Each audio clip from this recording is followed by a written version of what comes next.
Breakout ಮತ್ತು break ಡೌನ್ನ identify ಮಾಡೋದು ಹೇಗೆ ಅದನ್ನು ಈ ವಿಡಿಯೋದಲ್ಲಿ ತಿಳ್ಕೊಳ್ಳೋಣ.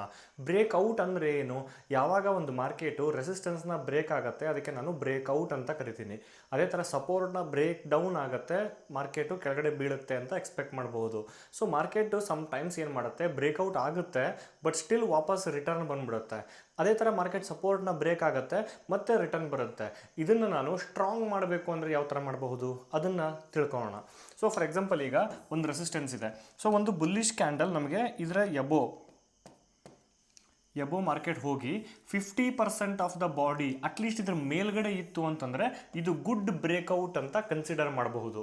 ಅದೇ ಥರ ಸಪೋರ್ಟ್ ಹತ್ರ ಮಾರ್ಕೆಟಲ್ಲಿ ಒಂದು ಬೇರಿಶ್ ಕ್ಯಾಂಡಲ್ ಫಾರ್ಮ್ ಆಗುವಾಗ ಒಂದು big bearish marubozu candle 50% of the body ಈ ಲೈನ್ನ ಬಿಲೋ ಇತ್ತು ಅಂದರೆ it is a good break down ಅಂತ ಕನ್ಸಿಡರ್ ಮಾಡಬಹುದು.